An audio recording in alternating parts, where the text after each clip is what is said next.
దానియేలు గ్రంథము 4వ అధ్యాయము.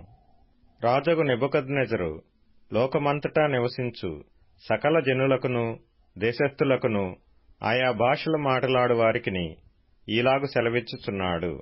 మీకు క్షేమాభివృద్ధి కలుగునుగాక. మహోన్నతుడగు దేవుడు నా ఎడల చేసిన అద్భుతములను సూచక క్రియలను మీకు తెలియజేయుటకు నాకు మనస్సు కలిగెను. ఆయన సూచక క్రియలు ఎంతో బ్రహ్మాండమైనవి, ఆయన అద్భుతములు ఎంతో ఘనమైనవి. ఆయన రాజ్యము శాశ్వత రాజ్యము, ఆయన ఆధిపత్యము తరతరములు నిలుచుచున్నది. నెబుకద్నెజరును నేను నా ఇంట విశ్రాంతియు నా నగరమందు క్షేమమును గలవాడనైయుండి ఒక కల కంటిని. అది నాకు భయము కలుగజేసెను. నేను నా పడక మీద పరుండియుండగా నా మనస్సున పుట్టిన తలంపులు నన్ను కలతపెట్టెను.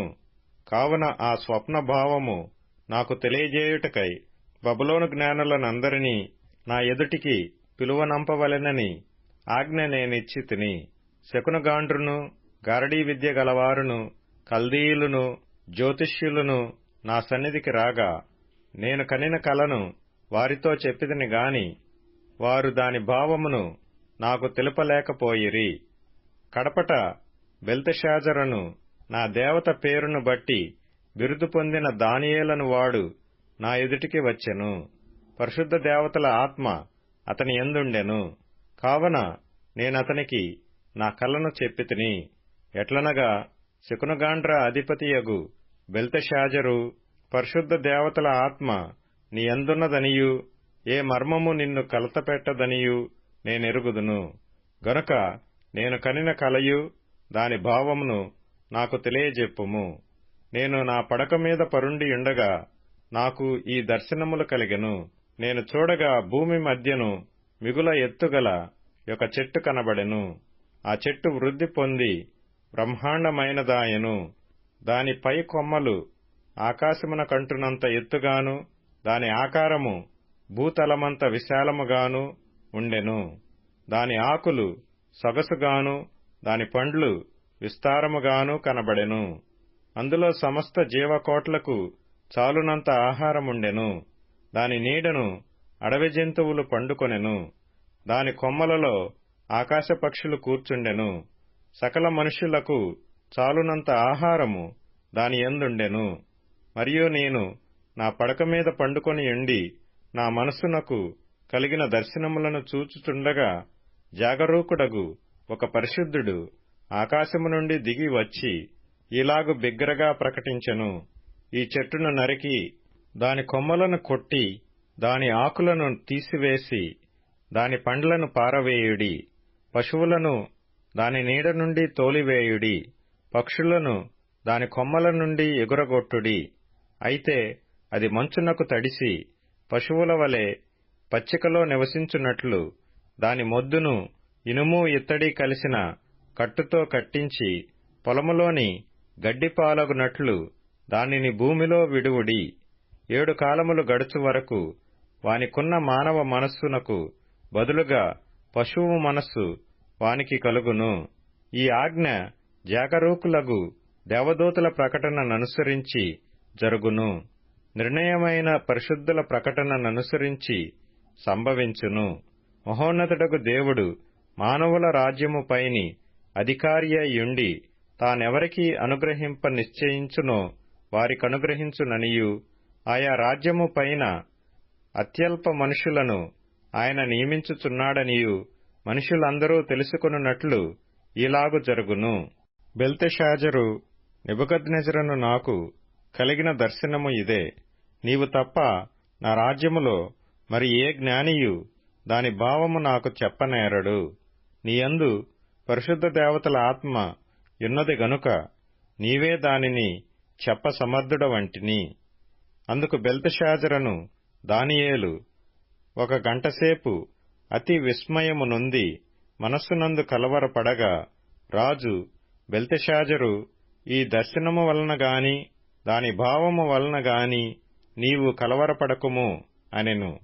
అంతట బెల్తెషాజరు, నా ఏలినవాడా, ఈ దర్శన ఫలము తమరిని ద్వేషించు వారికి కలుగునుగాక. దాని భావము తమరి శత్రువులకు చెందునుగాక. తాము చూచిన చెట్టు వృద్ధి నొంది బ్రహ్మాండమైన దాయను.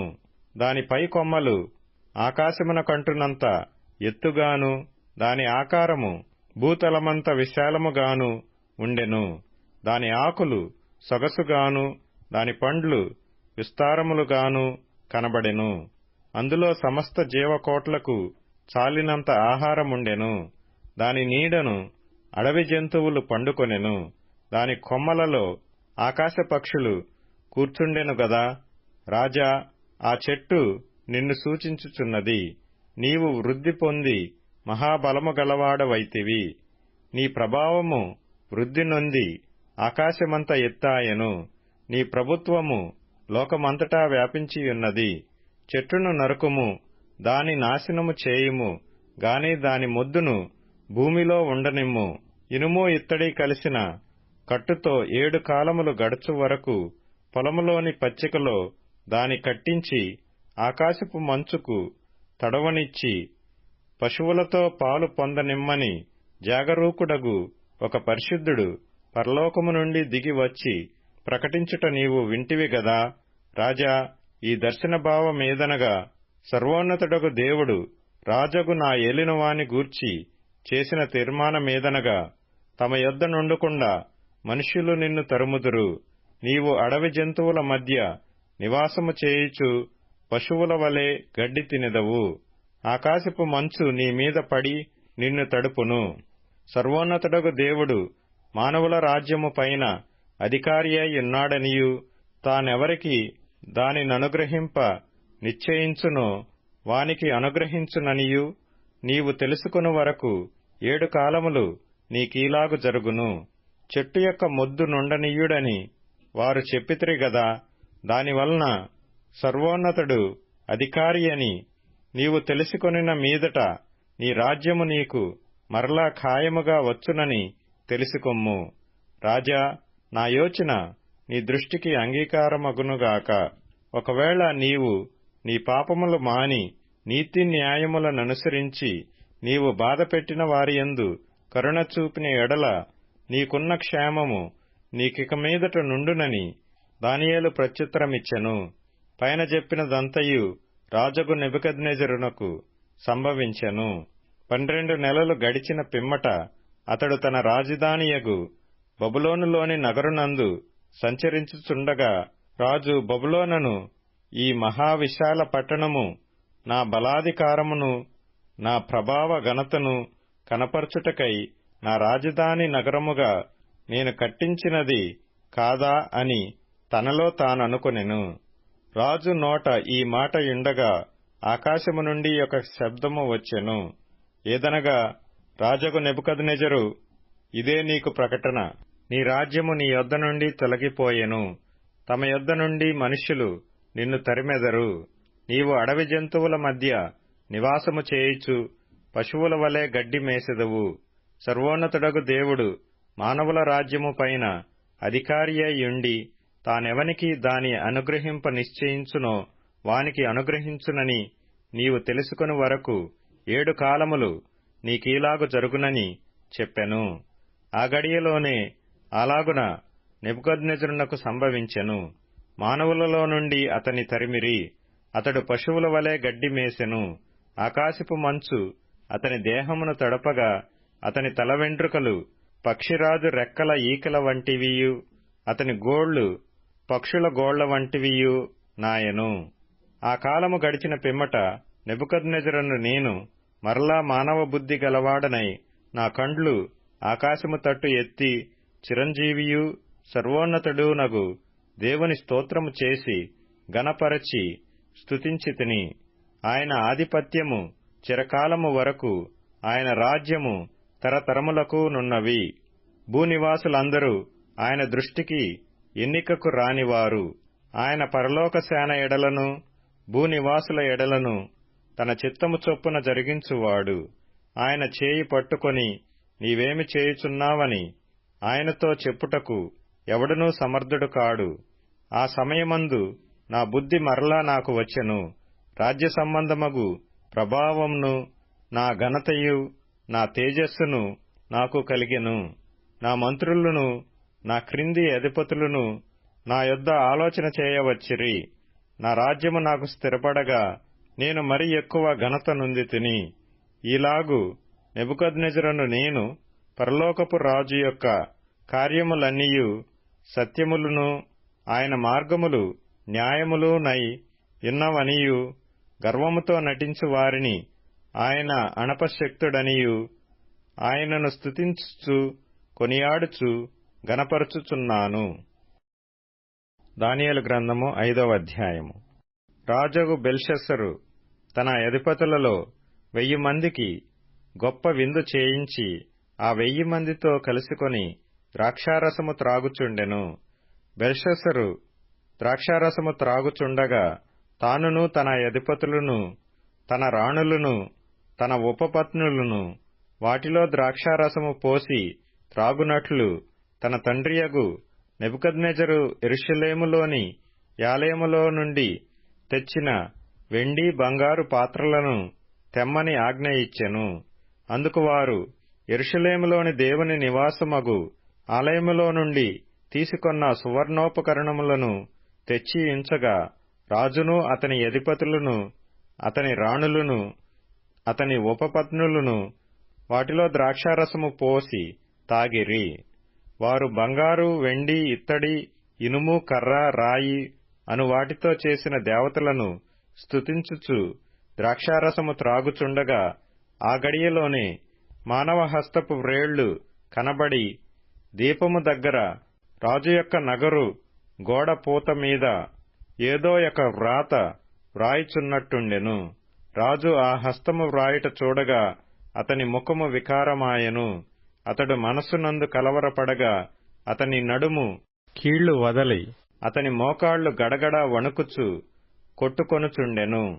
రాజు గారడీ విద్య గలవారిని కల్దీయులను జ్యోతిష్యులను పిలువనంపుడని ఆతురముగా ఆజ్ఞ ఇచ్చి బబులోనులోని జ్ఞానులు రాగానే ఇట్లనెను, ఈ వ్రాతను చదివి దీని భావమును నాకు తెలియజెప్పు వాడెవడో వాడు ఊదారంగు వస్త్రము కట్టుకొని తన మెడను సువర్ణమయమైన కంఠభూషణము ధరింపబడిన వాడై రాజ్యములో 3వ అధిపతిగా ఏలును.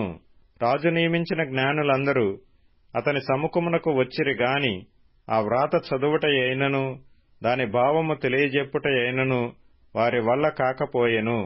అందుకు రాజగు బెల్షస్సరు మిగుల భయాక్రాంతుడై తన అధిపతులు విస్మయముందునట్లుగా ముఖ వికారము గలవాడాయెను. రాజునకును అతని అధిపతులకును జరిగిన సంగతి రాణి తెలుసుకుని విందు గృహమునకు వచ్చి ఇట్లనెను, రాజు చిరకాలము జీవించునుగాక. నీ తలంపులు నిన్ను కలవరపరచనీయకుము, నీ మనస్సు నిబ్బరముగా ఉండనిమ్ము. నీ రాజ్యములో ఒక మనుష్యుడున్నాడు, అతడు పరిశుద్ధ దేవతల ఆత్మ గలవాడు. నీ తండ్రి కాలములో అతడు దైవజ్ఞానము వంటి జ్ఞానమును బుద్ధియు తెలివియు గలవాడై యుండుట నీ తండ్రి కనుగొనెను. గనుక నీ తండ్రి అయిన రాజగు నెబుకద్నెజరు శకునగాండ్రకును గారడీ విద్య గలవారికిని కల్దీయులకును జ్యోతిష్యులకును పై అధిపతిగా అతని నియమించెను. ఈ దానియేలు శ్రేష్టమైన బుద్ధి గలవాడై కలలు తెలియజేయుటకును మర్మములు బయలుపరచుటకును కఠినమైన ప్రశ్నలకు ఉత్తరమిచ్చుటకును జ్ఞానమును తెలివియు గలవాడుగా కనబడెను. గనుక ఆ రాజు అతనికి బెల్తెషాజరు అను పేరు పెట్టెను. ఈ దానియేలును పిలువనంపుము, అతడు దీని భావము నీకు తెలియజెప్పును. అప్పుడు వారు దానియేలును పిలువనంపిరి. అతడు రాగా రాజు ఇట్లనెను, రాజగు నా తండ్రి, యూదయలో నుండి ఇక్కడికి తీసుకుని వచ్చిన చెర సంబంధమగు యూదులలో నుండు దానియేలు నీవే గదా. దేవతల ఆత్మయు వివేకమును బుద్ధియు విశేష జ్ఞానమును నీ అందున్నవని నిన్ను గూర్చి వింటిని. ఈ వ్రాత చదివి దాని భావము తెలియజెప్పవలనని జ్ఞానులను గారడీ విద్య గలవారిని పిలిపించితిని గాని వారు ఈ సంగతి యొక్క భావమును తెలుపలేకపోయిరి. అంతర్భావములను బయలుపరచుటకును కఠినమైన ప్రశ్నలకు ఉత్తరమిచ్చుటకును నీవు సమర్థుడవని నిన్ను గూర్చి వినియున్నాను గనుక ఈ వ్రాతను చదువుటకును దాని భావమును తెలియజెప్పుటకును నీకు శక్యమైన ఎడల నీవు ఊదారంగు వస్త్రము కట్టుకొని మెడను సువర్ణ కంఠభూషణము ధరించుకొని రాజ్యములో 3వ అధిపతిగా ఏలుదువు. అందుకు దానియేలు ఇట్లనెను, నీ దానములు నీ యొద్ద నుంచుకొనుము, నీ బహుమానములు మరి ఎవనికైనా నిమ్ము. అయితే నేను ఈ వ్రాతను చదివి దాని భావమును రాజునకు తెలియజెప్పెదను. రాజా చిత్తగించుము, మహోన్నతుడగు దేవుడు మహద్దశను రాజ్యమును ప్రభావమును ఘనతను నీ తండ్రియగు నెబుకద్నెజరునకు ఇచ్చెను. దేవుడు అతనికిట్టి మహద్దశ ఇచ్చినందున తానెవరిని చంపగోరెనో వారిని చంపెను, ఎవరిని రక్షింపగోరెనో వారిని రక్షించెను, ఎవరిని హెచ్చింపగోరెనో వారిని హెచ్చించెను, ఎవరిని పడవేయగోరెనో వారిని పడవేసెను. కాబట్టి సకల రాష్ట్రములను జనులను ఆయా భాషలు మాట్లాడువారును అతనికి భయపడుచు అతని ఎదుట వణుకుచూ నుండిరి. అయితే అతడు మనస్సును అతిశయించి బలాత్కారము చేయుటకు అతని హృదయమును కఠినము చేసుకొనగా దేవుడు అతని ప్రభుత్వమును అతని యొద్ద నుండి తీసివేసి అతని ఘనతను పోగొట్టెను. అప్పుడతడు మానవుల యొద్ద నుండి తరమబడి పశువుల వంటి మనస్సు గలవాడాయెను.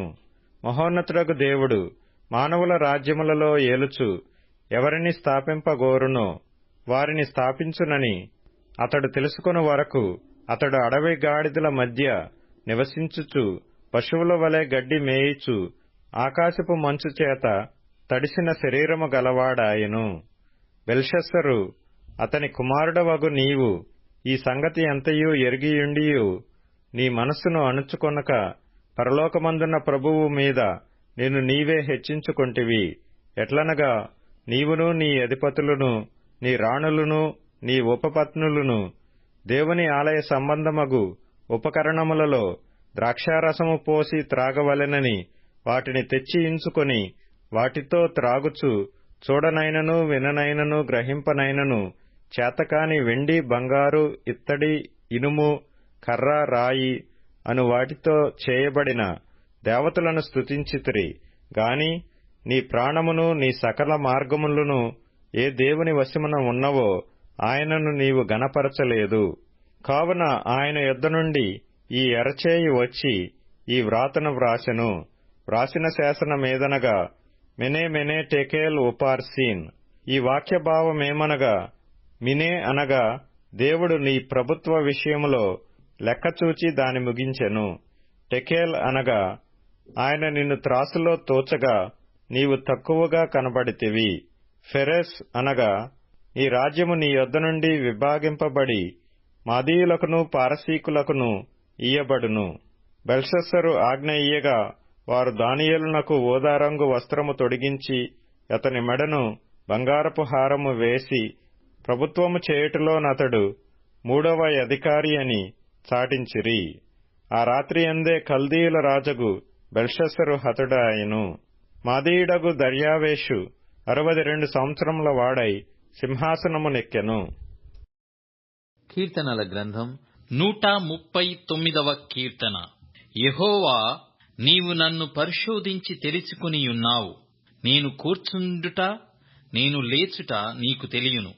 నాకు తలంపు పుట్టక మునుపే నీవు నా మనస్సు గ్రహించుచున్నావు. నా నడకను నా పడకను నీవు పరిశీలన చేసియున్నావు. నా చర్యలన్నిటినీ నీవు బాగుగా తెలుసుకునియున్నావు. యెహోవా మాట నా నాలుకకు రాకమునుపే అది నీకు పూర్తిగా తెలిసియున్నది. వెనుకను ముందును నీవు నన్ను ఆవరించియున్నావు. నీ చేయి నా మీద ఉంచియున్నావు. ఇట్టి తెలివి నాకు మించినది.